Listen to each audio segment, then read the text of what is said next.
What is up, guys? Happy Friday to you. Unfortunately, Mark is a little busy this week, so he has the night off, and he is graciously kind of helping us behind the scenes to set all this up. So, shout out to you, Mark. Appreciate you putting this together. We're working on part three of this IMO series that we've been working on for a few weeks now, and more people are starting to understand and comprehend these things. Early last year, we were saying these same things on Instagram, and a lot of people were resonating with it. Unfortunately, though, when you're on Instagram, it's really hard to save any of that kind of stuff or create content. So we moved it over to YouTube. Normally, we'd be on Instagram tonight, but that's again something that Mark knows how to do. And unfortunately, Kevin and I are pretty shitty at the IT stuff behind the scenes. So if the button is clicked, we can pop on here and answer some questions and stuff. But other than that, I guess we need an adult to hold our hand a little bit with that kind of stuff. But we are excited to get into, part three. And this is kind of now we're taking it to the upper echelons. I think this is where more people will start to see the value and the time and all that stuff that it takes to make this. And why would I want to get into this? So I want to kick it over, obviously, to the co-host, Kevin. Get into this, part three, and then I'll chop it up with some questions with you, bud. All right. Thank you, Brian. Excuse me. Thank you, Brian. Thanks, everybody, hanging out, listening. We're going to talk about maybe the end of IMO3, and then we're going to get into IMO4s and IMO5s. So, to recap a little bit, if you go back and watch a few videos, we discussed kind of the beginning of Jadam, KNF, how it started, how I learned about it, kind of the methods that I took on from each one of them. Um, we discussed JMS and JLF in Jadam. Then we discussed in from KNF, we discussed IMO 1, 2, and 3. And now this part we'll be discussing IMO 4 and IMO 5 and the ways to make it, the ways to use it, places to find it, the materials involved, the methods that can be used, things you can do, things you don't have to do. So that's what we're going to get into, man. Yeah, we'll kick it off kind of just, when we're getting into this and we've got IMO 1, IMO 2, uh, is IMO 3 required to kind of get to that IMO 3 level to then maybe take it to IMO 4?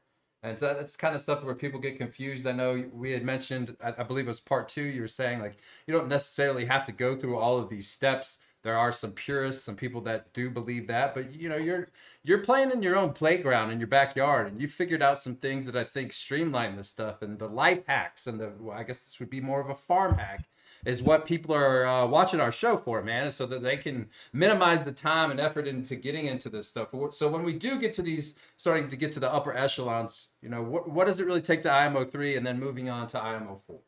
All right. So, yeah, if you want to have IMO 2, you got to get IMO 1. If you want to make IMO 3, you don't always have to have IMO 2. If you want to make IMO 4, you do have to have IMO 3 material. If you want to make IMO 5, you have to have IMO 4. So there's one little break in between 3 and 2. You don't have to use the number 2 to make number 3. Everything else that kind of has a connection to it. So the IMO 3 sometimes will be material that is so inoculated already that it has bacteria, has mold, yeast, has fungi, has hyphae all over it. You found it under a log or a stump. Again, that's Mother Nature's IMO3. You really don't have to do anything to that except get it down to a size that's usable. Like if you can shred it up like I do, that's a great way to do it. If you can crush it up somewhat, but get it into smaller pieces that will break down faster. That's the goal. You don't want logs sitting there taking their time. You want small pieces. You want lots of surface area so microbes can get there, get into it, water can get into it, all kinds of stuff can get there and break it down quickly into part of the soil. So IMO3 is required to make IMO4 because IMO4 is that highly inoculated woody bits and pieces we call IMO3. And then it needs to have a soil, a type of soil to go along with it. Now, guys, there's a variety of soils. So let's get into like IMO4 and what is it and what is it made of. So IMO4 is going to have the inoculated woody bits, which we call IMO3. And then you're going to add some type of soil. Now, there are a variety of soils that I have used before. The first type of soil was using my own compost. And about 2 or 3 years ago, I used to grow in compost only. I grew straight out of compost for real. And I practiced that in Gasoline Alley because I didn't want it. I was tired of buying Fox Farms soils and all that just simply because it was too expensive. And I was like, there's got to be a better way to make this happen. And that was part of my journey through KNF and Jadam and learning a few things that work for me and taking them and making it work in my environment, or my environment allowing it to work for me, of course. But IMO3 and compost makes a very good growing medium, or an IMO4. And you don't have to just grow an IMO4. There's lots of uses for it, but we'll get there. Um, another another soil that I used to make IMO4 was a native soil, and native soils are all over the place out in the woods. If the best place is around an old stump or on a big old fallen tree that's been there for a while, where the bottom has just getting eaten up and weathered and it's been biodegraded, and a lot of it's just falling down to the ground. And often, when you move those woody bits back a little bit, and you'll see a nice, rich, dark layer, very thin, just a little bit, just right under that surface. That's that good leaf mold or native soil that you can scrape up. And you can get a lot of that. And you can even get an inch down, maybe 2 inches underneath that, just so you can get some soil material to make you a big batch of IMO, native soil IMO4. So get you some soil out from underneath there, mix that with your IMO3. That's going to be an easy native soil IMO4. And again, we'll talk about how to cook it, and things like that here in a second. Another thing you can use is you can reuse, or you can use bagged soil. If that's all you got, use a good compost bag of some type of compost. Just get yourself started. If that's the only method or the only thing that you can get, use you a bag of good compost or some type of soil, and mix those things together. Now, when you mix it together and you want to grow in it, what I simply have always advised is you take your IMO3 and your soil, mix those things together. You might cook them, you might add more nutrients, you might not, but take your mixture and put it in a big, good 5 gallon pot, and kind of like you're about to transplant something in it, but fill it to the top, and then we'll run water in it, let the water run out, give it a little shake and see how far down it goes. If it's packing down pretty well, you might want to add a little more soil part to your mixture of IMO4 that you've made, just to kind of hold a little bit more water, because the IMO3 is woody and it'll give space and it allows water to run through a lot. So, and if it just packs in pretty good and tight, it doesn't want to sink down, that's a pretty good mixture, and that might be a good growing mixture. And a growing mixture might not be the same as a top dress mixture, because a growing mixture is going to need more soil. A top dress mixture can still have a lot of microbiology and a little bit of compost, because you're probably not going to have as much compost as you can make IMO3. So you got to spare it out. You got to just understand how to use it, and it depends on how much you've made and how big your no-tills are, your gardens are. So you always don't have to make it look like a growing medium to use it. It will depend on how you use your IMO4. And there's lots of ways that you can use an IMO4. And we'll talk about this, and then we kind of need to talk about how you make an IMO4 and if you need to cook it and inputs and stuff like that. But ways that you can use it is to grow in an IMO4. That's what I grow in right now in Gasoline Alley. It does great. I use JLF, and that is it. That's all I do. All that is totally free, and that is the point of my style. You can inoculate with it. You can make an IMO4 tea. Chris Trump will make a I think a seed starting mixture, and he just adds IMO4 to the whole batch. I just watched one of those videos the other day. You can, like I said, you can top dress with it. You can grow in it. You can do a heavy top dress with it, meaning, like, almost like I said, depends on how much you have. Like a thick layer of compost, you can use a thick layer of IMO4 if you got that much. Like on a no-till, big long 30-foot no-till or something. If you don't have much, just handfuls. Sprinkle it out like a fertilizer, like a microbe inoculant. Again, just get it everywhere and then water it in. That's one thing you want to do if you're trying to just get biology from IMO4. Get it watered in properly, so when it rains heavy, it doesn't run off, or if it's dusty, it won't blow off. Just kind of get it connected to your growing area.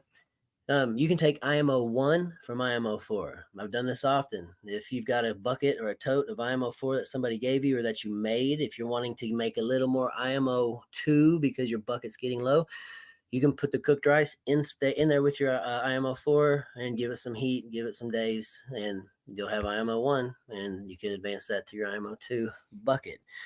And then, of course, the last thing is make IMO 5 with IMO 4. That'd be one thing you got to do.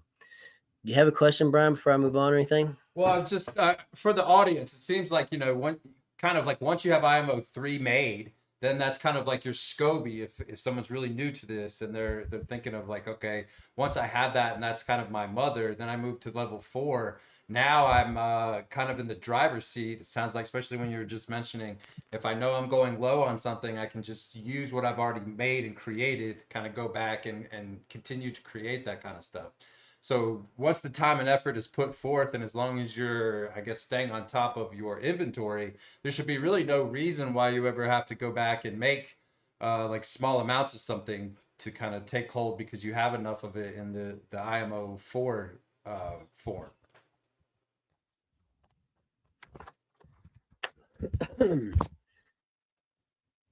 um.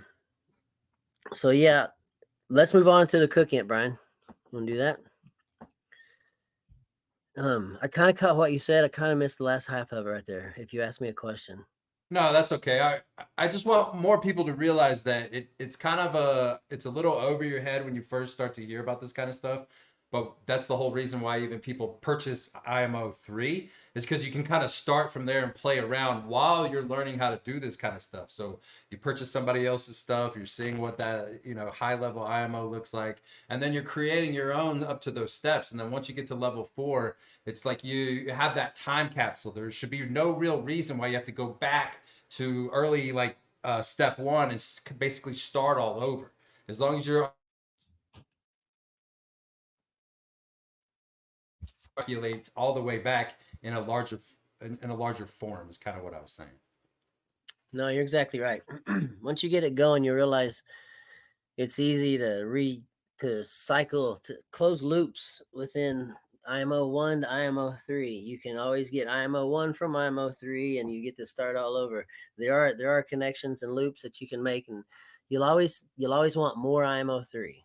That's the one thing that you're always trying to do. You don't need a bunch of rice, you don't need a bunch of brown sugar, you don't need a bunch of soil or compost, but you're always going to need a lot of IMO 3 because that's going to go places fast. And yep, you're right, Brian. So moving on to cooking it. Let's get there real quick. You might ask, so when you cook IMO3, you put some inputs like JLF, like OHN, like labs, like EM1, things like that. Whatever you might have. Yep. When you make an IMO4, you can do that. And usually when I've shown how to make an IMO4, I show it using inputs just to show that you can use different inputs. You don't have to use the same things that you see somebody else has used or that you've been read or told to use. You use what you have. You just need a little bit of nutrient. A lot of those, like a fermented plant extract or a lab, are often what people will have, or an FPJ. Just a little bit of that in a gallon. I'm talking just a couple ounces in a gallon, a little bit of fermented plant extracts in a gallon. You're just trying to get the material wet with stuff that has some nutrients in it for biology to chew on and get going. Just a boost of stuff. So using inputs is totally fine. However, if you don't have inputs or you have inputs and you don't want to use them, don't. Mix your good IMO3 with your native soil, your compost, your bag of soil, whatever it may be. Get it a little moist, mix it up just a little bit. Again, like it would be a growing medium that you could grow a plant in, not soppy wet, just a little bit moist, a little drier than wetter, and get it in some heat, get it covered up in a tote or covered up in a tarp, and you're gonna have biology grow all over that stuff. As long as you got heat, as long as you got heat there, it's inoculated. Let it sit there for just a few weeks, and you're ready to use it however you want to. So when I make my IMO4 that I don't show, I'm just making it because I need some IMO4 to grow on to go places or to go in my gardens. I mix IMO3 with whatever soil there is, and I don't cook it at all. I just mix it together and then I use it right then. And you can totally do that also. It's all up to if how much newts you have, if you want to use them, how much soil you have. You got to have a plan. You got to know what's coming next. How much do you need to use right now? How much are you going to be using in a little bit? So it's kind of, it's what gardeners, farmers, you do. Sometimes you don't have everything you do need. So you pivot and you adjust and you use what you got and it works. What do you think about like adding some different manures and stuff? Like, do you think just kind of like experimenting with, I don't think you ever have, but like if someone had the access to alpaca, I mean, do you think that that could potentially be worth the effort for someone to go out there and find a truckload of alpaca manure?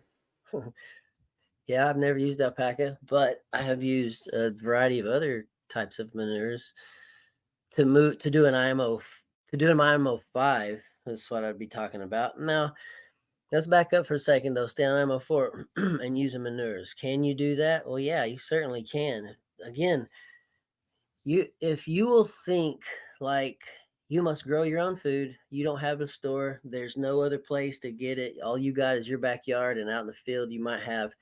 You've got to make it from this stuff. You will learn you can make what you need, not in ways that other people haven't made it yet, because your environment offers you new things and you have to create and you have to be resourceful and innovative, and your environment kind of creates who you are and what you do. So you'll learn you can use all kinds of materials as long as the texture itself starts to present this IMO look or this IMO feel or this action that a soil, that you could grow in will do, because that's its intended purpose, is more of a soil thing, more of something that, you want your plants to get connected with. You could actually grow it in, or you want to mix it in, and it's ready to grow. IMO 3 is not ready to grow in. It's ready to inoculate, but not grow in. So there's a different reason. So there's a different use for these things. So there's a different texture and feel for a lot of these things. Often when I go into IMO 4 from IMO 3, I will screen material. And I've gotten into doing this just recently, probably within the year, probably since fall, because listening to Leighton Morris and all of his stuff that he's got going on, I still don't understand it. I know it enough to be dangerous and not know that I don't. I know that I don't know enough of it, but I know enough to talk a little bit about it. And it's with the SOM, the soil organic matter. And then once it's in a certain form, it would be called a GUAM, a ground up organic matter. And then it moves into these other levels of particulate organic matter and then mineral associated organic matter. And its textures really is how they're associating it.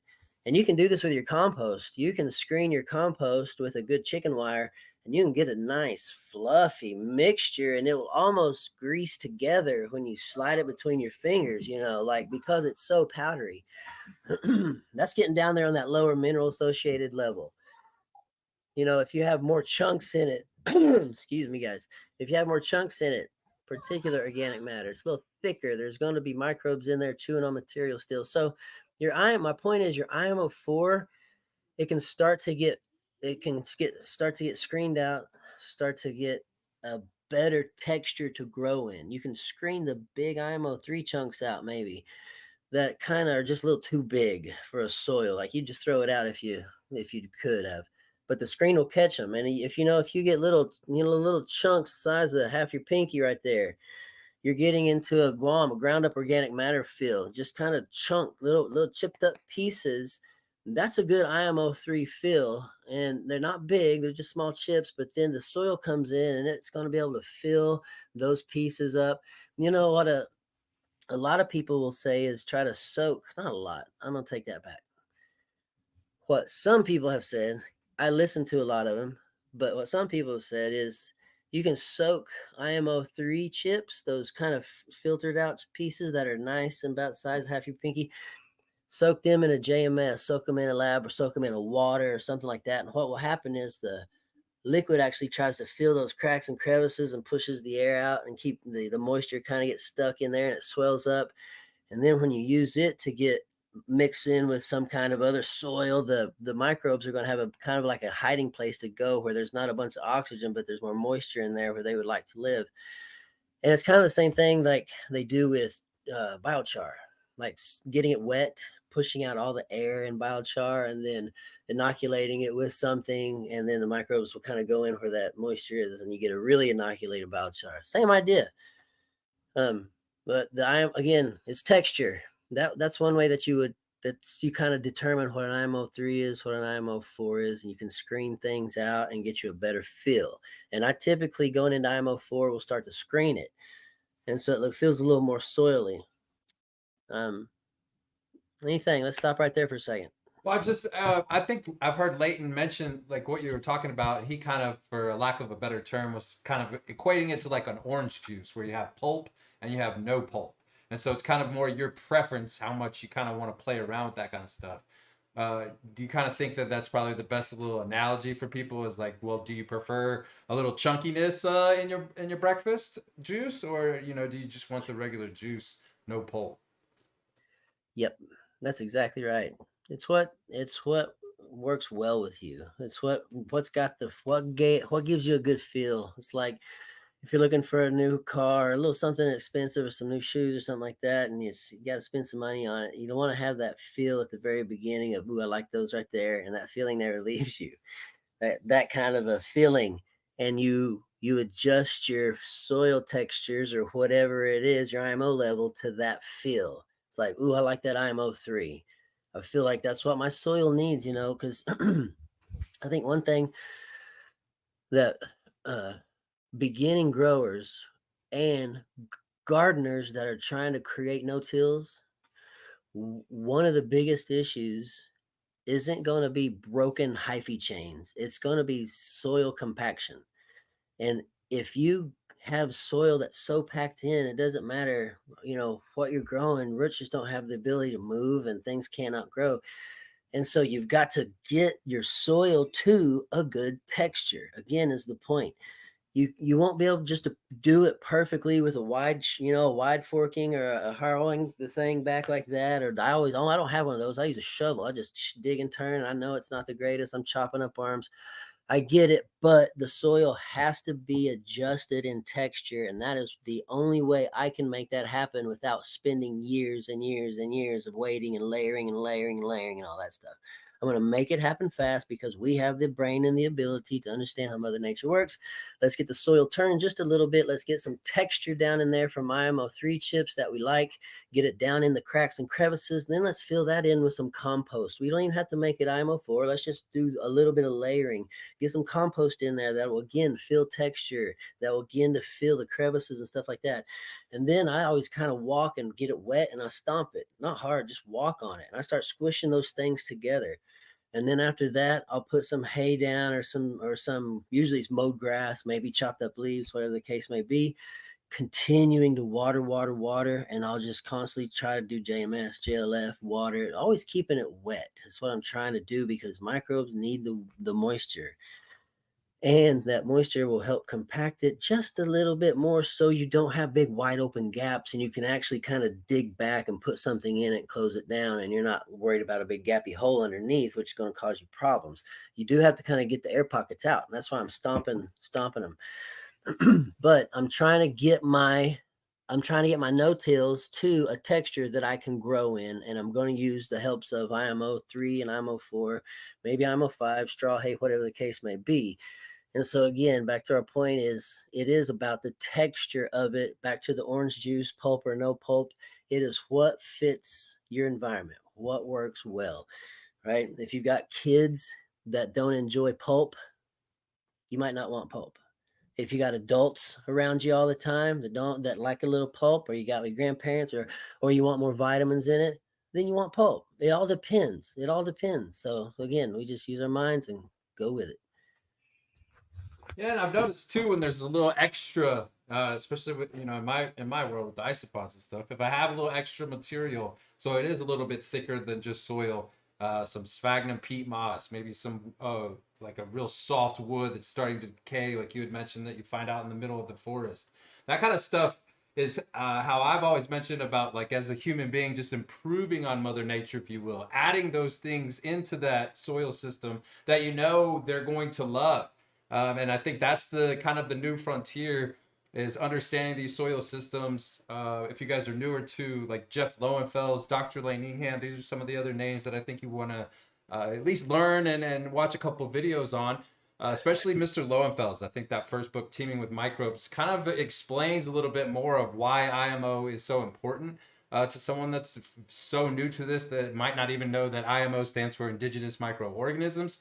But that book will kind of start to show you in a variety of ways why bacteria matters, and then in the future why fungal aspects really matter. And I think that's where the IMOs start to come in. When somebody understands this, even in my world, even in a friend of mine, Genome Alchemy, is now growing microgreens and stuff that I think we've talked about even back in the day, Kevin, on the Brian and Marco show on the Future Cannabis Project. There's so many opportunities for people that understand IMOs, understand KNF, JMS, JLF, how to do this stuff for pennies on the dollar, that it doesn't even necessarily have to be cannabis anymore, where you can find success.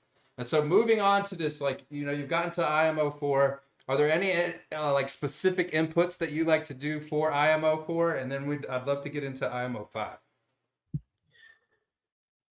So let me answer this question about inputs for IMO4. Then I'm going to ask you a question about isopods and soils. If I can remember it. I think I will. Inputs for IMO4, there are, so it will kind of depend on when I'm going to use it a little bit, because an IMO4 could stand to use a little bit of alfalfa, a little bit of frass, even depending on when you're going to use it. Just like as a spice, if you want to do a little bit of that to it, because it's a little bit of a nitrogen source. It's not a lot, just a little bit that's going to sit there. It's not going to overwhelm anything. It's going to feed just a little bit, and it's not going to be like a harsh IMO5 material, the chicken manure or something that needs to break down for a while. But let's see, when I made some indigenous soil IMO4 just a few months ago. Shout out to Mark. What's up, Marky Mark? We miss you. But when I made an indigenous soil IMO4, I did add a little bit of labs, and I did add a little bit of fermented plant extract I made from cannabis and sunflowers. And I believe that was it. Just a little bit of nutrient and microbe. I mean, that was literally it. I wasn't trying to overwhelm the system, but I was going to give it a little shot of something, because I'm just not going to use it. I'm going to let it sit there and take its time and see what happens. And you always crack it open. It's kind of a harder deal. The soil will be compacted a little more, crack it open, but you'll see hyphae all in there, and it looks really nice. So no, nothing special for IMO4. Again, texture is more of the intended purpose of that. Now, again, let's not skip past it. You could steer an IMO4. You can direct it, you can engineer it, steer it however you want it, microbial if you want to, nutrient wise. If you want a bacterially dominant IMO4, which means the soil has more bacteria in it, then you can use things that have more bacteria. You can add labs to it. I have a bottle of Bioactive bacteria that I bought 4 years ago. It probably hasn't moved an inch from the lid, because all I do is turn the bottle up and get the lid dark with the microbes, the bacteria. It's 4 different types of bacteria, I believe. Dunk that in the solution, back on the lid. The solution is going to take off. If I have heat, it'll take off the next day. It'll have a biofilm starting to develop, and it is so powerful. So you have things like that you can use. You could add seawater to it. The C90 stuff you can make your own seawater just to get minerals in there. Again, you could be creative. Create a little bit of mixture of JLF, seawater, fermented plant extract, mix, about a gallon of water, and then get a bunch of IMO4 and just make a slurry with it. Pour a little back into that IMO4, mix it all together. Be creative. You can do whatever you want. Again, you're trying to create a texture you can grow in. and just think about what would be good in this and add just a little bit of it. You never want these things to get wet. If you're making it in a tote and you had too much water in it, the bottom part of your IMO4 will become anaerobic and it will stink. And it's not like you can't use it, but it like always has that stink. The soil always has it, and you can smell it on your hands when you mess with it, even when it's dry, even when the bottom of the bucket, the tote gets dry. You can smell the stink of that anaerobic microbe in the bucket. You have to go and wash that sucker out. You really got to get in there because it really will stink. And so what I always do is have my buckets will have one hole in it. You don't have to blast a bunch of holes in it, but on the bottom square of a tote, I'll drill one hole in the corner of it, and that corner will always be angled down a little bit on the slope. And the water always runs right there, and eventually it just moves its way out. It'll always be a little bit wetter until it's finally dripped out. But if it's just stored and right, if you store it correctly, you can get that water to drip out. You'll often see when you store IMO3 and IMO4 that you'll get a lot of condensations on the sides and in the back, or if it's tilted a little bit, the water, if you dig all the way down to the corners, it will be wet. And there's not a whole lot you can do about that except get a little bit of airflow, get a hole in there, let the moisture escape, let the heavy moisture drip out, but then let the other moisture start to evaporate because that heavy moisture is not just sitting there. So one little hole. Don't do it all to your butt totes. Just do it to a tote specified for your IMO3 and IMO4 and IMO5 making. Just one little hole in it. So we're talking about inputs for IMO4, and I went there with it. Now I'd like to ask you a question, Brian. Okay. I was at Robinson Farms this weekend. It's a farm right by me, Robinson Farms here in Bigsby, and I was shoveling a bunch of chicken manure. About 2.5 hours. We were in about a 15 by 15 area with about 50 chickens going all over the place, and we were digging 1.5 feet of manure out.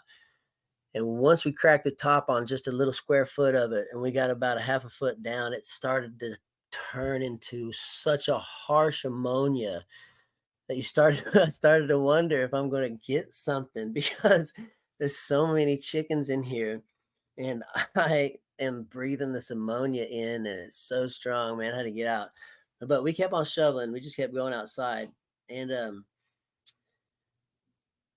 so there were roly polies everywhere. Of course, it's a farm. It's an organic farm, right?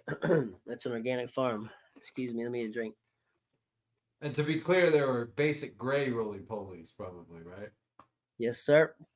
Basic grace, and so I was thinking, man, what would it be like if she was harvesting roly polies in some kind of closed environment and long beds? I just kind of got real thinking, and it was fun. And so my question to you is, if someone had reptiles, let's throw out a scenario to try to save somebody money.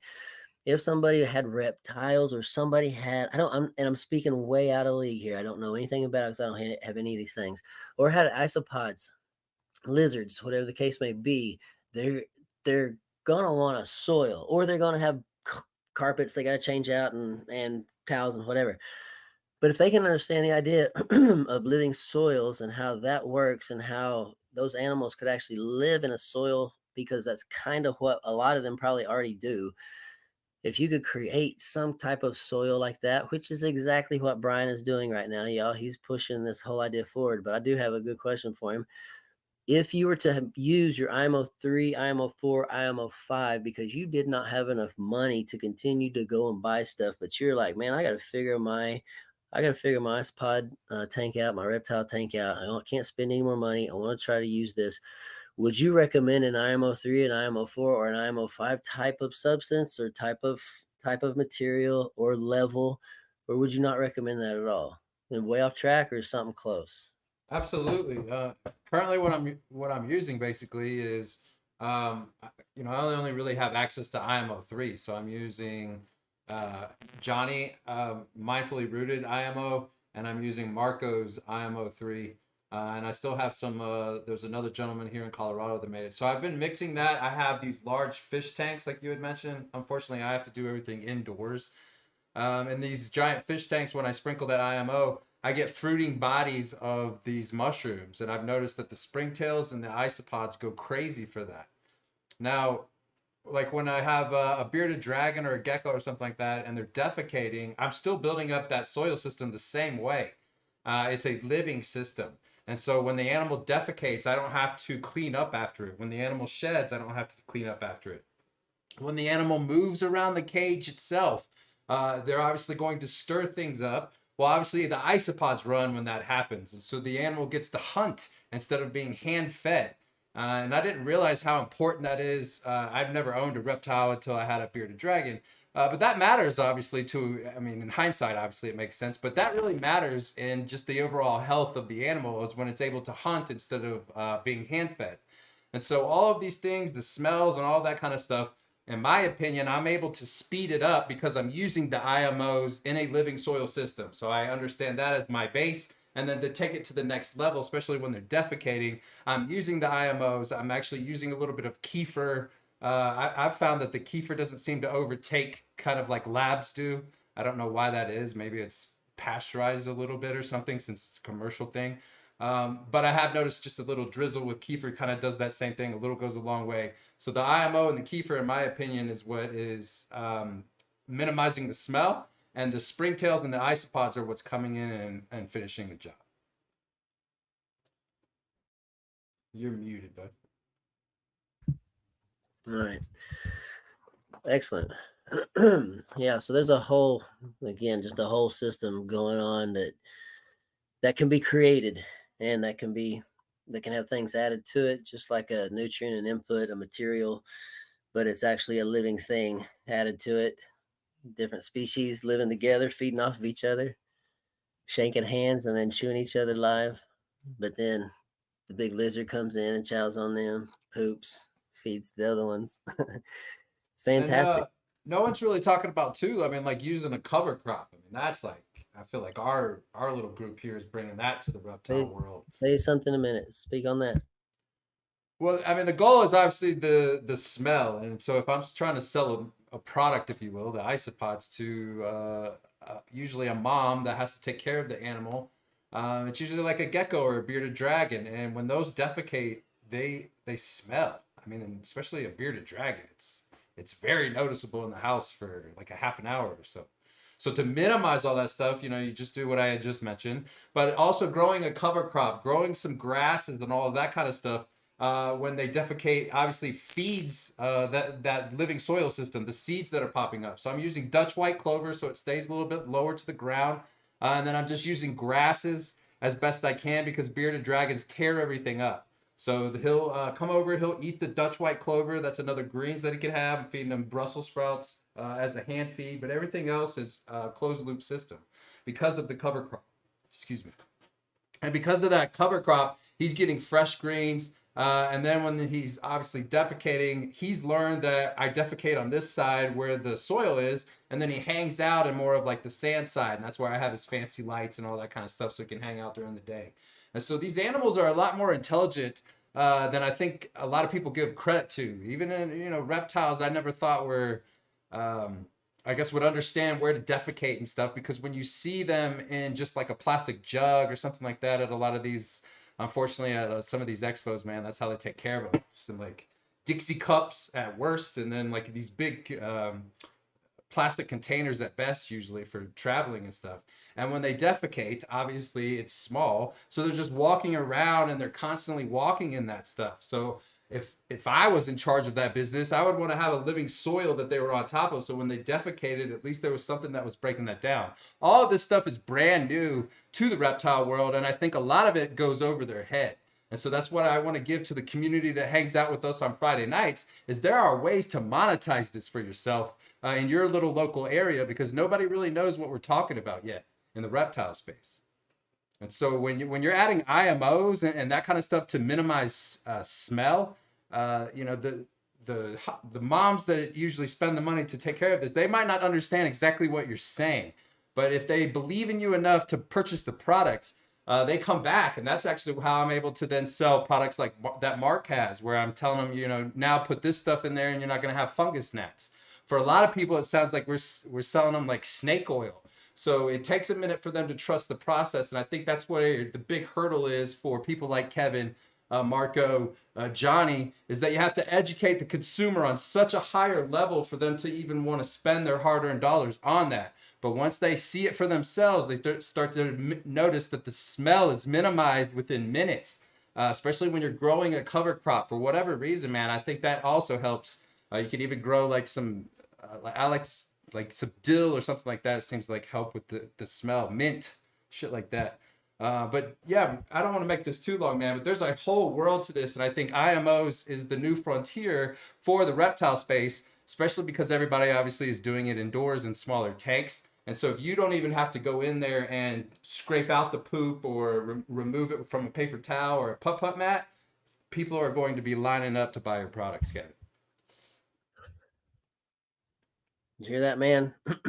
So I know y'all bunch y'all got reptiles. So now I'm gonna wrap this back around to that Robinson Ranch that I was out there.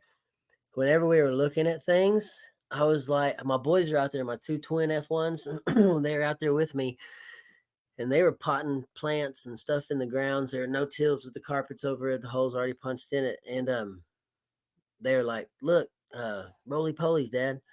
And one of the girls that was out there that I knew, a younger kind of high school kid, she goes, "What did you say? Did you say roly polies?" I was like, "Yeah." And I said, "Yeah." She goes, "Nuh-uh, let's go see it." And anyway, I talked to her and I said, "You got to go to on Instagram." And I said, "You got to look at Rubber Ducky Ice Pods. He's a friend of mine. Check out all kinds of stuff. You'll be fascinated." And so we were out there at that farm looking at. I was showing them some of your stuff.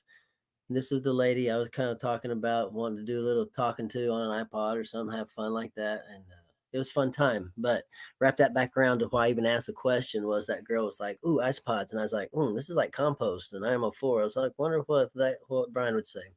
So let's move it on to IMO5. Okay. And then there's questions over there that we can go to. We still got some. We have 6 over there so far. So keep the questions coming. I am saving them, guys. Yeah, keep on typing in questions and we'll go blasting through them. Now, one thing I point out is this: the IMO 3 and 4 and 5 and whatever could be used in reptile world does have a connection that would work. When I went to the mushroom festival, I took IMO 2, 3, 4, 5 compost, pukashi, bokashi, all this stuff, and it was like an interactive bucket that people could get in and feel and touch, or they could fill up a little paper bag, take it, stuff like that.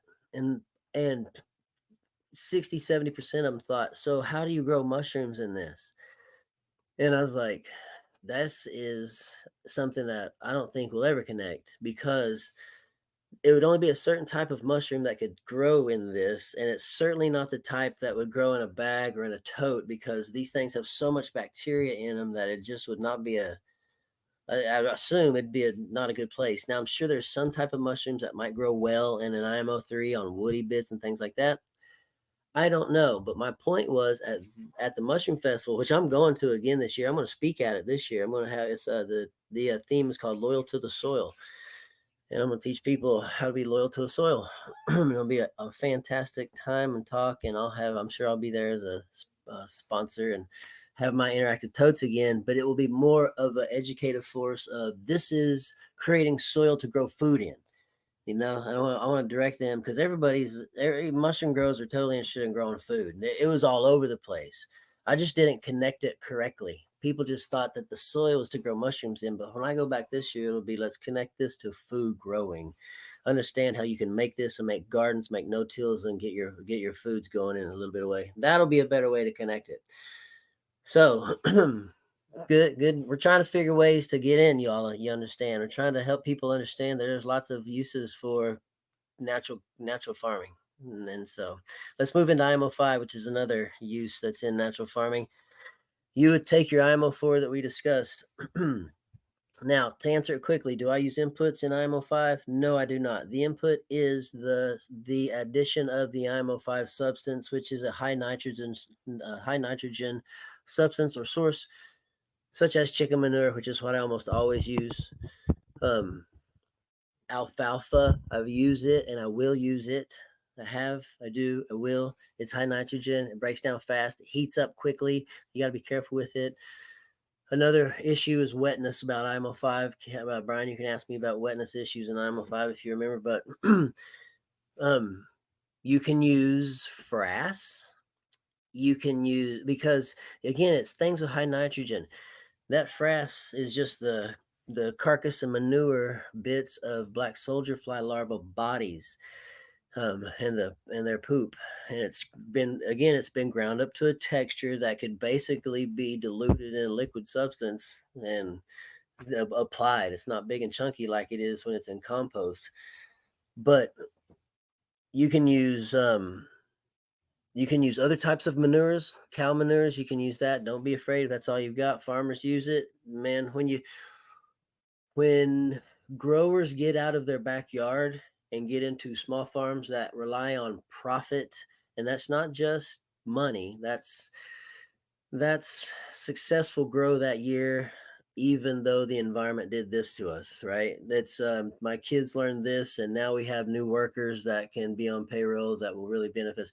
It's that kind of recycling regenerative thought process. You use what you have, and you can go ahead and call it an IMO5 because that's the purpose and the style and the function and the feel of the thing. And they're all relatively close. And if that's an IMO5 level, if you're using it to replenish nitrogen in your soil, and that's why you're using manures. That's why you're using chicken manures as high manure. It has high nitrogen in it. You kind of have to let that stuff break down for about 6 to 8 months, is what I always do. And I'm making some right now. I've already made some. I've applied some to my gardens and no-tills all fall, all winter, and a little bit of spring now. It's gonna have time to break down. It wasn't a whole lot. Sometimes it was a whole lot. Sometimes it wasn't a whole lot, but I apply it often. It's nitrogen. It's gonna break down. It's not, and don't let people be like, man, don't use too much IMO5. You're gonna burn everything up. It's not like Mother Nature can't handle your scoops of IMO5 on your no-till, because you're not gonna dump so much on it because you don't have that much because your garden's too big and you didn't make enough. You're gonna apply it rather sparingly because you know how much it took to make an IMO5 if you really did make an IMO5. It took time. If you really went through the steps, you made your IMO1, that took about a week. You mixed it with your IMO2, that cost you money. That then you moved it in IMO3, that cost you time, environment. It cost you going out into the woods, having to look for things, and all the things that you now require that, and then bringing it back, getting it into a form and process that you can use and inoculate, and then be able to move into an IMO4. Anyway, it takes a lot of work. Now, the IMO5 is a high nitrogen source that you can apply just to feed as nitrogen. I want to move on to this real quick. I have made a liquid IMO5 and applied it in the springtime, early springtime, just liquid IMO5. And what I'll do is that IMO5, when I used it, I soak it in a 5-gallon bug with water. I'll strain the water out and I'll use that water, but then I'll keep my IMO5 and dump it right back in the IMO5 bucket. It's not like I lost a lot, and it will get re-inoculated back in your bucket. So you can reuse this stuff. And just because it got wet once doesn't mean it can't dry out and be used again. Soil gets wet and it dries out, right? If it got rained on and it got wet, well, turn the stuff out, let it get on the dirt, let it get on a drying tarp, whatever you've got, spread it out on the ground, just let it dry out as best you can, get it back in the tote. It's gonna be all right. Because Oh, I was able to timestamp that because that's what I was trying to say earlier when I confused you. How you had just mentioned like how much time it takes to get into this, and so that's why buying IMO3 when you're first getting into this is so that you buy. I think we've said this before. You're buying someone else's time. You're buying time. You're buying Mother Nature so that you can get started today while you're making these things because it takes so long. And from what I've felt in life, man, especially from a Mother's Nature point of view, good things take time. It's not just one season really when you're trying to create something epic that is able to be achieved. And so I think thinking long term, these are the kind of things: growing the cover crops, adding the IMOs, improving your IMOs year after year, getting diversity within your soil systems from a variety of places seems to be working even in my little world, man. And I know some people disagree with that. They say that the same microbes live all over the same places and stuff. But I've noticed by using a variety of different IMO3s that I have more fungal activity in my isopod bins than my competition. Well, there's no doubt about it because you're using good products from good growers and boys that know how to do it. From the fellas that you mentioned before. Are you making your own IMO3? I am not. And that's the biggest issue with living in the city, is I really have no yard. I kind of live in this like Hey, weird. that's the whole point of of what we say and do is that right there. Your environment will direct you. You can only do what you can do. So if you're like, I've got to be doing this, but I have nowhere to do it. Well, guess what? Just X that out, move it to the side. It becomes a non-issue right now because you don't have any ability to do it. And there can be some people like me that would want to be really perfect at doing some of these things and put false guilt on yourself and be like, God, I didn't do it right because I didn't do this. No, no, no, no, no, no, no. You didn't do it like the person you watched. That's all. You did it your way, the way your environment allowed you to, and that's how you do it. There's been a few guys that asked me this stuff. I gave away some secret knowledge to a couple guys, and they shot off as organic growers, now selling things and doing all this stuff. And the idea is this: when your environment gives you something that's special, you make it.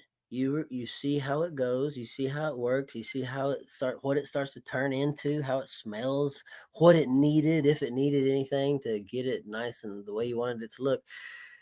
And if it worked, then you just name it, what you want, tell us what it is, tell us you got it, tell us how much it is.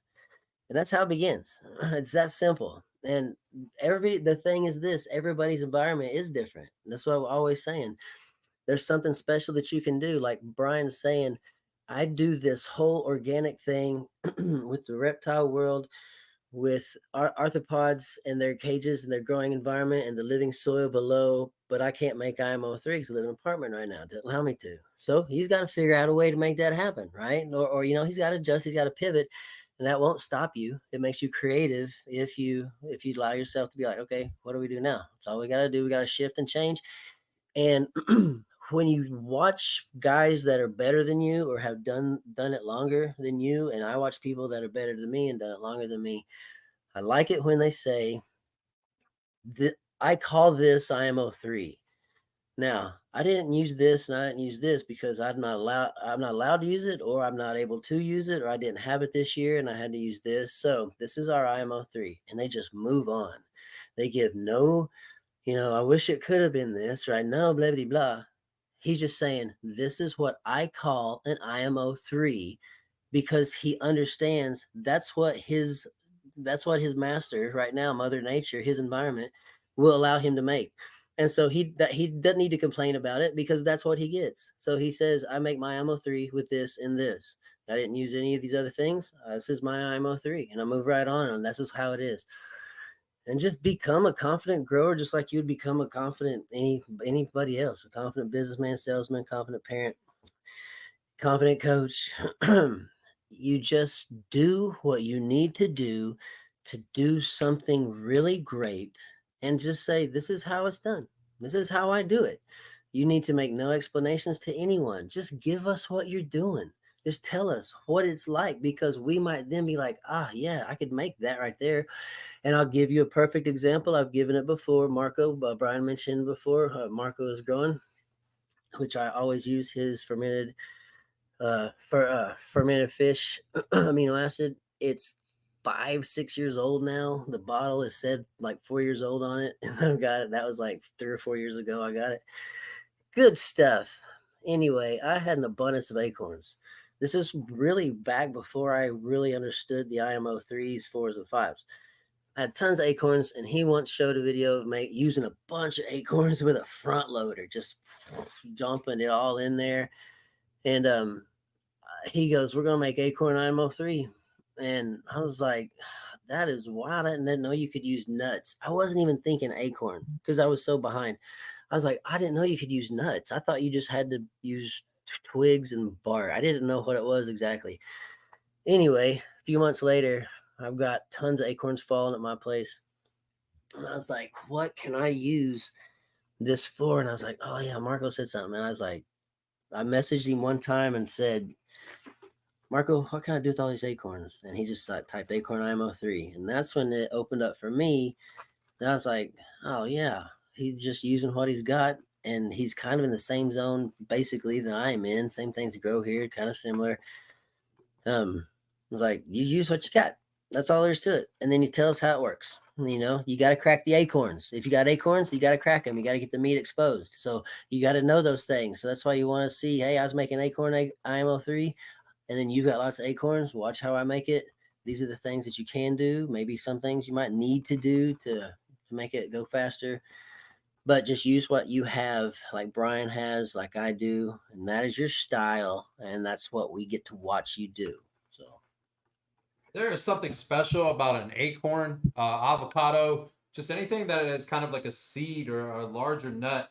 For whatever reason, man, there is something real special with that. And I was fortunate enough to get some of that IMO Acorn IMO3 from Marco, especially in the early days when he was doing that. And it makes a drastic difference. There's just something about acorns. So if you have access to acorns, that's on a whole nother level. If you're able to have the family eat avocados and then use the shells or a little of the extra fats and stuff to start to feed the microscopic world, the microbial world, then that's kind of, in my opinion, how you're going to be able to kind of take that to the next level again with pennies on the dollar while you're either waiting to build your IMOs, or if you have the means to be able to buy some of this at the beginning. Then 3 months down the line, your stuff's already moved into the stratosphere of what you started off with. And that's something else that I've noticed I'm able to compete with, because not only do I have to breed isopods, and I'm fortunate enough, like my wife and I have another business with this. And so we have two things that are popping off that are coming from one source. So how do we get them to breed as quickly? And it seems like when it's that soft, vermicompost filled soil, it's almost like a silky soil, if you will. It has a sheen and a shine to it because there's so much life in there that biofilm is kind of taken over. That's when I've been able to get a ton of little babies. And so if you're into isopods, you're into IMOs, there's a marriage here that's coming. I just don't think I know enough about it yet, and I don't even know if Kevin knows enough about it so that we can ask each other the right questions to try to take it there. But I do believe that we are on this weird path where I think I'm going to see history repeat itself, where it went from in the cannabis space when we first started talking about this. At least here in my hometown, people were kind of making fun of living soil. They were talking about that everybody had their magic sticks, they were reusing their soils, and all this kind of, looking back, kind of comical, to be honest. But a lot of people also were using like Fox Farm type soil systems and thinking that you could just use that and all of a sudden, put some alfalfa meal on top and you're going to reuse your soil system like that. So there's a lot of kind of misguided information with this kind of stuff. I'm seeing that in the reptile space as well with some, they say it bioactive instead of no living soil. So if you're willing to sit here on Friday nights and listen to us, I hope that that's the gift. Like if you want to make IMOs in your little local area, Kevin is teaching you how to do that. If you want to understand isopods, I've been on the show a couple times. I try not to like promote too much, but I've talked about how to breed isopods, and in time I think we'll have a little show on that as well. But we want to give back to the community because there's not enough of us out there to even make a real dent. And so you're going to be able to monetize these things. And I think Kevin has seen that in the last few years. I know I've seen that. I know Mark's seen that behind the scenes. Even with Mark, he's kind of pivoted from just not even MI beneficials as far as like a predatory thing, but I was talking to him behind the scenes. He's now become fantastic at breeding springtails, which actually is an artwork. And so that's what I'm trying to get to you guys is once you get started, people will come up to you with other ideas, or if you have a good friend network, maybe somebody will drop off like, hey, springtails are popping off. You're pretty good at breeding these things. And Kevin is just, I think you're getting your feet wet. Shout out to Kid Mac that's able to get your stuff out there. I mean, you got your genetics, you got your IMOs. You're continuing to brand and marketing. We've talked about that before, at least on the Instagram shows in the early days of just because you have a great product doesn't mean people are going to somehow find you. You have to be out there hustling the same way we used to when we were trying to sell our own weed. And so this is the new hustle, if you will, is having an e-commerce store and finding ways to connect with your audience and providing a product. And since it's all legal this time, you get reviews and you get people to ask you questions over text messages. And so the level of customer service can go up. And I see that with Kevin. I know I'm seeing that with my own business, is that you get to provide this extra level of customer service that you couldn't in the cannabis space. And so that's why certain businesses are popping off, because if you were doing it right in cannabis, it's pretty easy to do it right in the e-commerce world. Yep. And social media allows you to be able to have a presence if you just get out there and do some of this stuff like right here, what Brian and Mark and I are doing. This is just one way of doing it. But we all have our own web pages, everybody's got their own Instagrams and stuff like that. So it all goes with their own directions, and then it hubs back here on Friday nights. Um Yeah, There's keep this okcalyx.com. Go ahead. okcalyx.com and at rubberduckyisopods.com and ibeneficials.com. Also, let's shout out those websites right there. Yep, there's mine.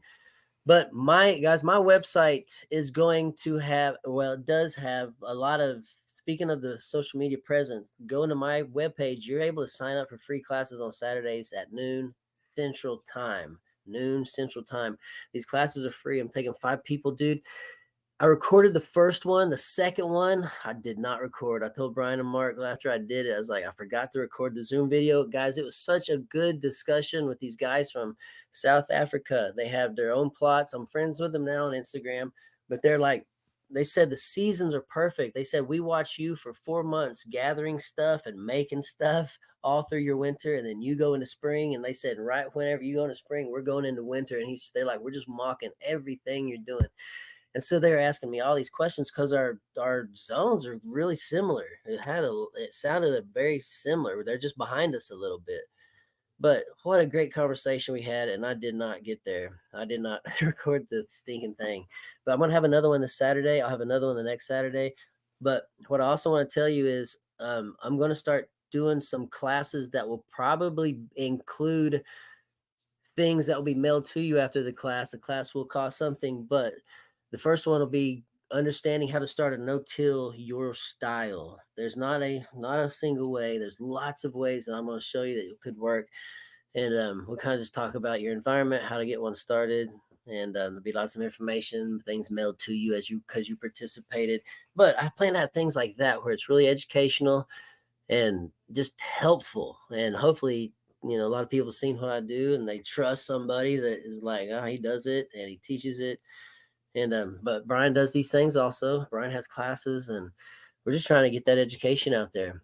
But I think that if I mailed you some stuff, IMO3, some bokashis, if we learned how to make it, oh man, it'd be awesome. That would be a cool class, dude. Because it's not that cost, a couple, maybe $20 to mail a nice little package of IMO3 or bokashi, fill up about a half 5-gallon bucket.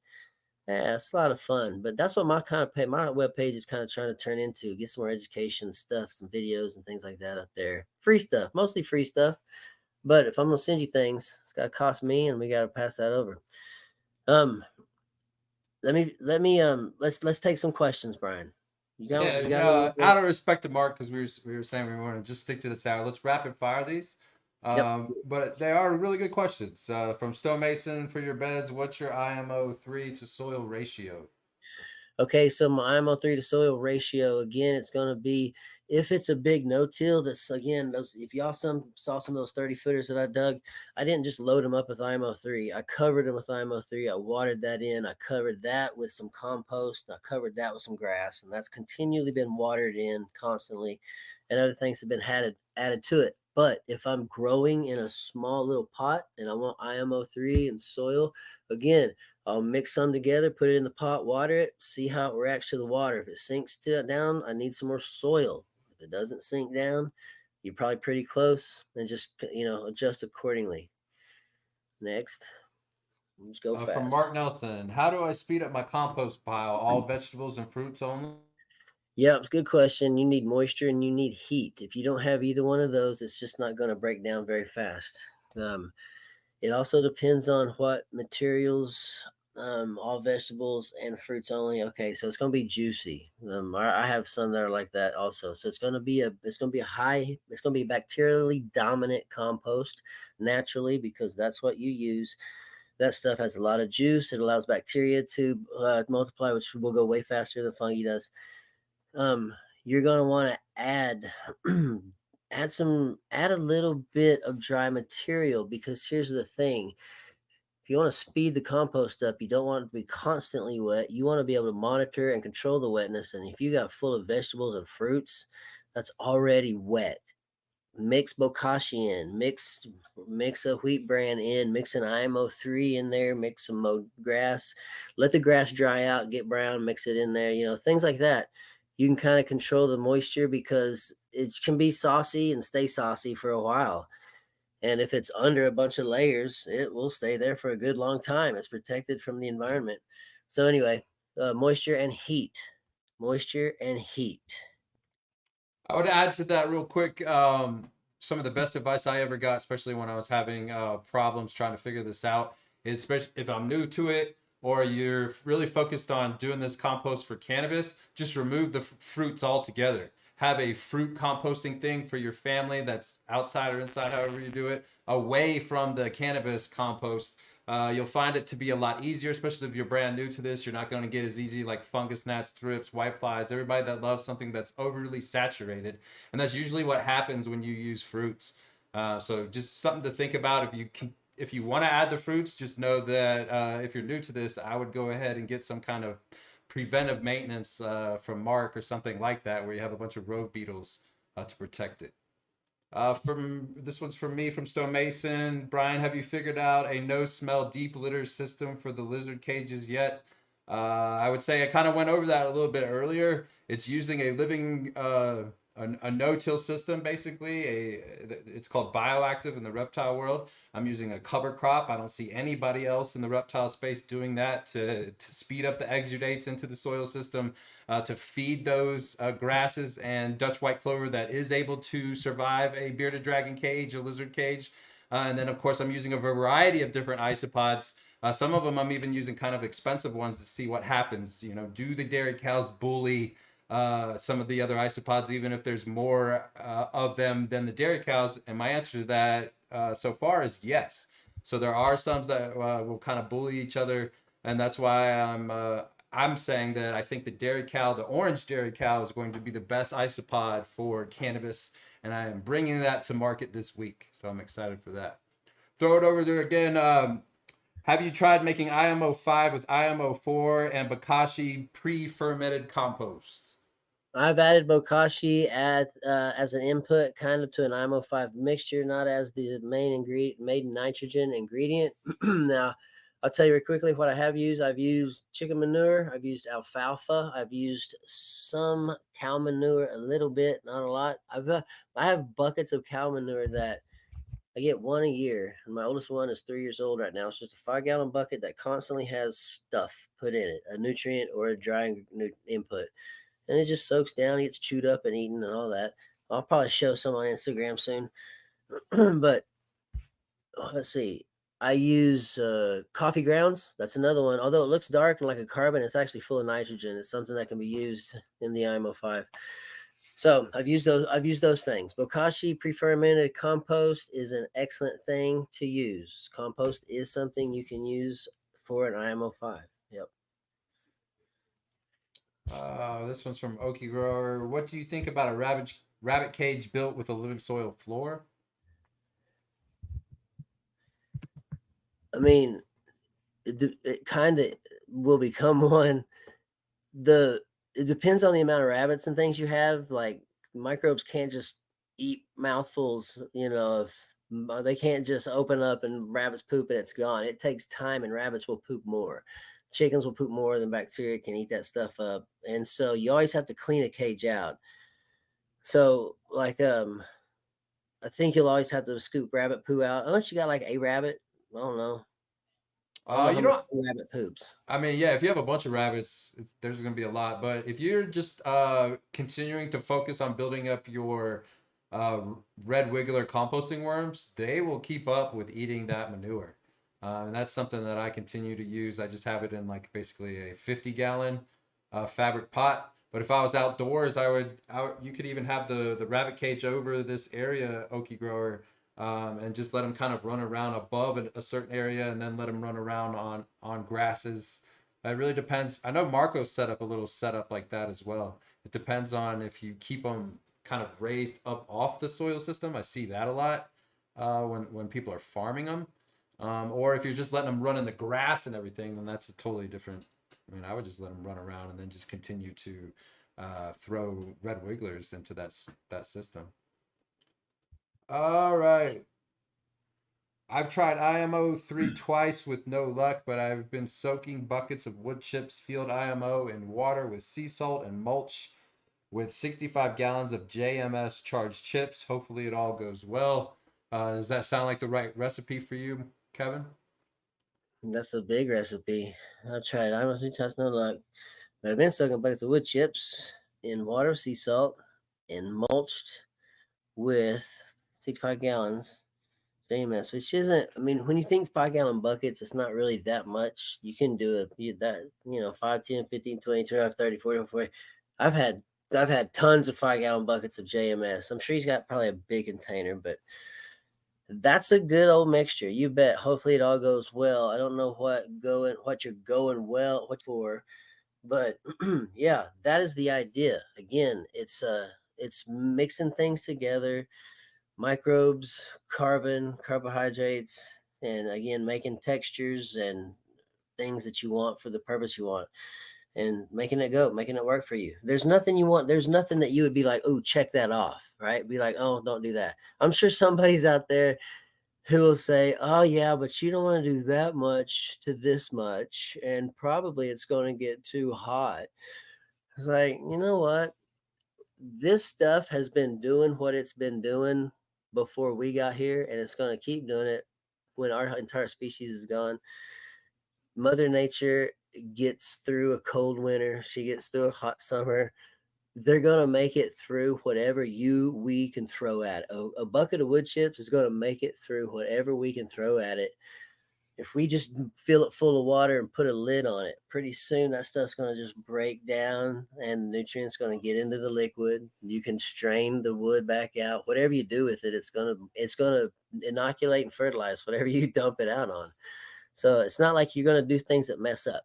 This is where I always say at some level your organics should be experimental. That's the whole point. The whole point of OK Calyx Organics is to experiment with nature with balance in mind while using the microbiome to create more things from it. It's I got to say it all again, but that's the point of what I do is use Mother Nature to create more of her, experiment with that, and try to make more of it if it works. Just constantly using Mother Nature. Mother Nature's shoom, she's throwing fastballs, curveball sliders, all this stuff. She's bringing it at you all year long. Things are falling. My point is, things are falling from the trees. Things are growing up. Things are giving fruits, flowers. Things are giving. There's tons of nutrient in things and tons of purpose to all the colors that you see. Um, Grabbing all of that stuff. It's free. She's throwing it at you, understanding when to grab it, when to store it, what to do with it, waiting as long as you need to, then using it, applying it. I mean, you just become creative. That's where that you become a good native sportsman, nature sportsman, an organic sportsman. You learn how to react to what's coming your way and you become good at it. I came in awe with Mother Nature when I was paying for lights with double enders, man. That electric bill was coming. I was like, man, if only the sun. Talk about cheap. I just wanted to, Okie Grow was saying the wife wants to get some lionhead rabbits. I would co-sign that. I've played around with a bunch of different rabbits over the years. Lionhead rabbits are the only ones I have ever gotten to be able to be potty trained. I will say though that if you have two males and one female, I learned that they're going to fight constantly over that female. So if you have a male and I would just either leave it male and female if you're talking rabbits plural, or if you're going to multiple rabbits, I would have like one male and like three females kind of thing, because they fight constantly. I had no idea that it was. I had no idea that that's how that world is, but I guess two male rabbits will fight to the death sometimes over a female. Uh, They're mean. Goathead Gardens. When and where is the mushroom loyal to the soil? I think that's your homie there from Oklahoma. So if you wanted to take that. Yeah, I've got you right here. It's the second annual Oklahoma Mush Fest. It's Oklahoma Fungi, Jacob. And I'm not even trying to beat you. Is that close? Do you know how to say his last name, Brian? It's not that easy. I don't say it all the time, but he's an awesome dude, nice as can be, just so helpful and accommodative. I mean, he just can't say enough about him. He's an entrepreneur, working hard. He's out on the front doing it all, trying to be creative and be awesome at it. But anyway, October 12th and 13th is going to be 10 a.m. to 5 p.m. It'll be a Saturday, Sunday, October 12th, October 13th. It's going to be at the Oklahoma State Fairgrounds, family friendly event. Tickets starting at $15. There's going to be tons of vendors, mushroom people there, foods, artists. There was so many things going on. Free, everybody was giving out free spores, all kinds of spores for microscopic purposes only, but I'm talking spores of all kinds. And it was awesome. It was so neat. Everybody would answer your question immediately. Like, I'm no mycologist, but I love getting out there looking for morels. I found a ton of turkey tails today. I did a little video on it.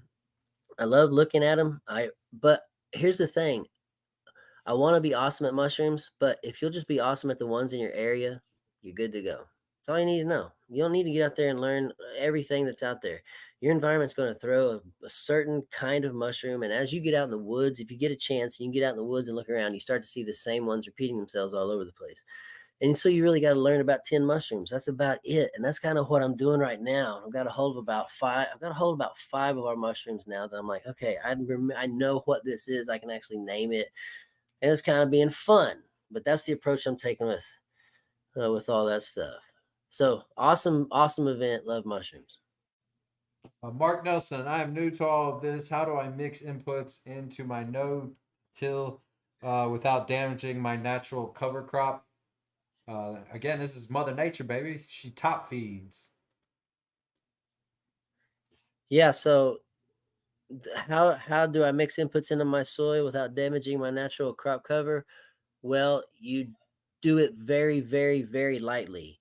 Do not do a bunch. Don't do a lot at all, especially if it's a no-till that's been there for a year, 2, 3 years. I don't know the age of it, but if it's been established, you've grown in it some. Um, just often is more of the thing because rainwater will wash away a lot of things. Stuff gets chewed up, gets used on. It's just kind of like you're feeding it like an animal. So I always, even throughout the cold, I've fed my no-tills bokashi, chicken manure, some IMO3, some JLF, just mixed it up, threw a little bit of something in there, just feeding it like an animal, just giving it something. And then when springtime comes, I'm feeding it more because I'm able to have my buckets outside. They're not freezing. The JMS will work because the temperatures are up. The moisture will help if I get water out there on them. So use use sparingly, use accordingly, use often. That's a one way to definitely do it. And if you got natural crop cover, um, you might just need to water. If it's that good of soil, just give it some water. You don't always have to put stuff in it. Moisture, microbes need the moisture. Your plants probably don't need more nutrient. They just need the microbes to have more moisture so they can move around and chew on what's already there. Yeah, All those right. those exudates that are the cover crops putting in, that microbial world will find that. So when you're adding those inputs, it's just a top feed. Same way when the leaves fall down, it takes time. There's ways to speed that up. But since you were saying you're new to this, I love just start out very, very slow. Leighton Morrison was famous for saying, "Don't be a moron," meaning put on more and more amendments, thinking, "Oh, I just found out about sea kelp." I see that a lot, where people all of a sudden are just putting tons of sea kelp on there. Oh, I need all these trace minerals and stuff. It's like you need a successful harvest before you start to think that way. You need perpetual harvest before you start to worry about that kind of stuff. Healthy plants are the goal when you first start out. And the last question here, Ghetto Hippie, should you let manure cure to let antibiotics break down? And do you want to also kind of talk about the difference between a hot manure and a cold manure?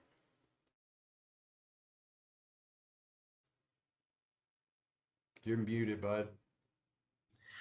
Sorry about that. So if you know you're getting manure that from animals that received antibiotics, which most do, It's just the way it is.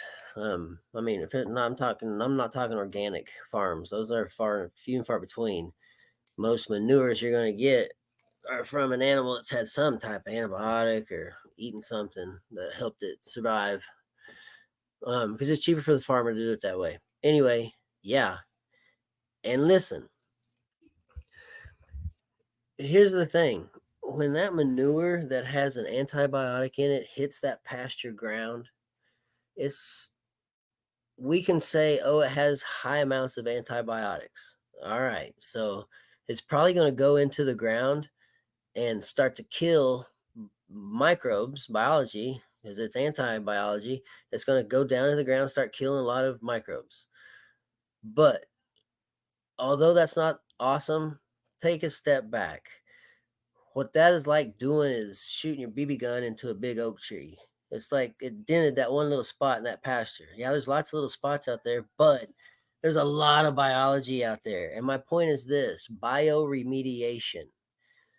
Microbes are used to correct lots of pollutants and lots of issues that we don't want. I'm sure antibiotics in human waste that has to go through our sewages and be reused, and however they try to get antibiotics out.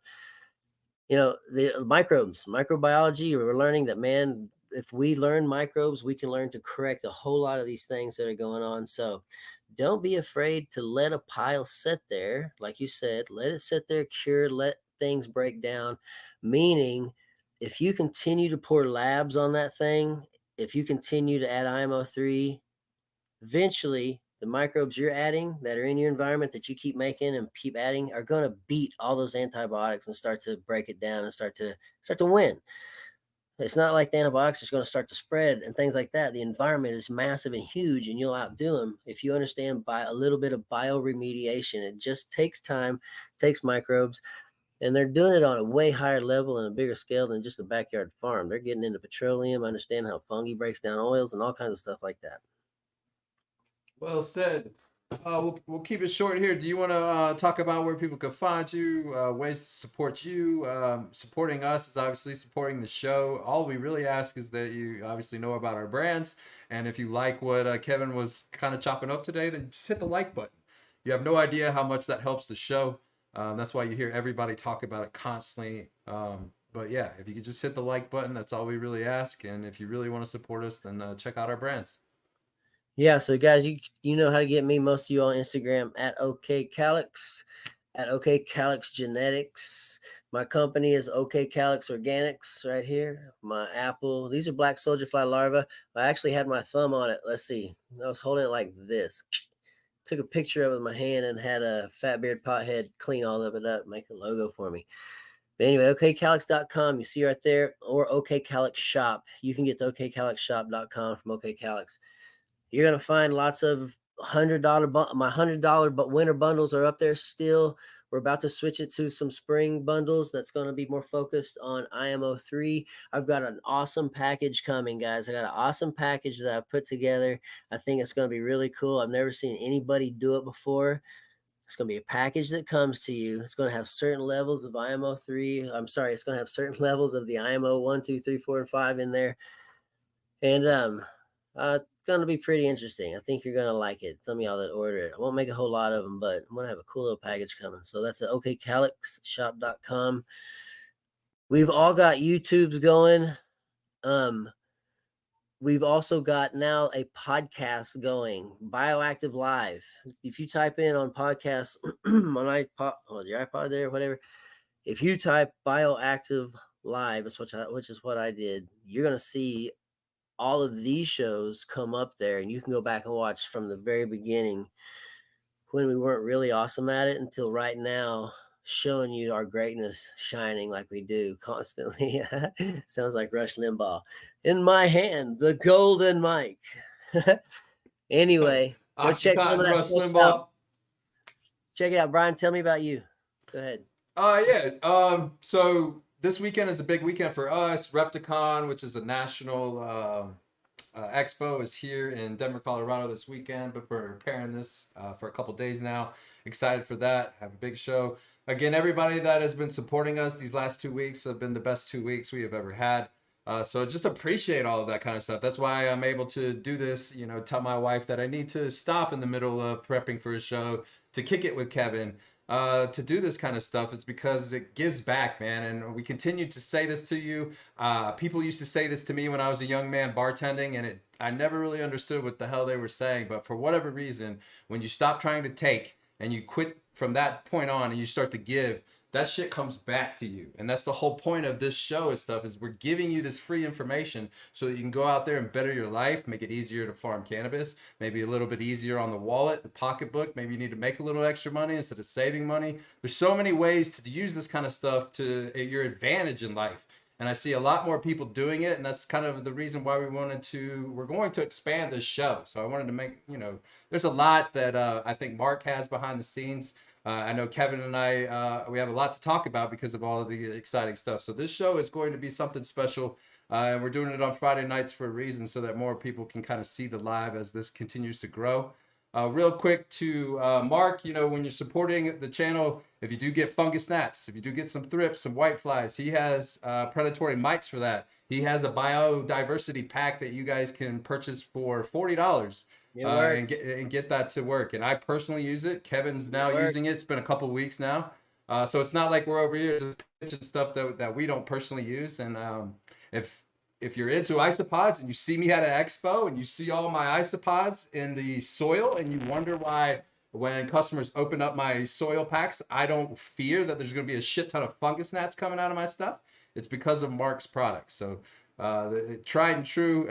He allows me to look really good in front of the customers, and so there's a lot to just trusting in Mother Nature, and there's a lot of ways to monetize Mother Nature. Mark will be back with us next week. So we're going to be chopping up. Again, we got a lot of things coming. Wanted to, again, kind of give you a salute, Kevin. I mean, the stuff that you're talking about, I think in reality, just even a couple of years ago, you would have to read a lot of books. You would have to sit here and honestly either watch a bunch of YouTube videos or sift through podcasts.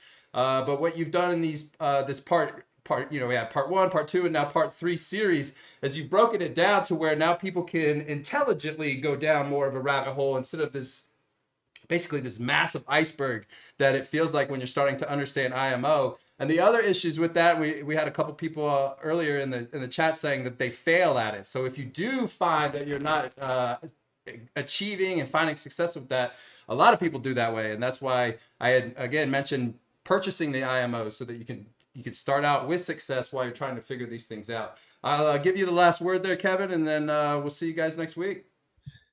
Yep. Thanks, Brian. Mark, behind the scenes, thank you for setting all this up for us. Everybody, appreciate you all watching. Make sure you try to jump in on one of my Saturday at noon free Zoom classes, Saturday Central Time. Thank you for watching, everybody. We'll see you next week. Appreciate every one of you guys. Brian, good to see you. Tell the kids hi. Tell that little baby girl that you're going to buy her some ice cream. Yeah, I can't wait to spoil her, bro. All All right. See you right. guys next week. So, yeah.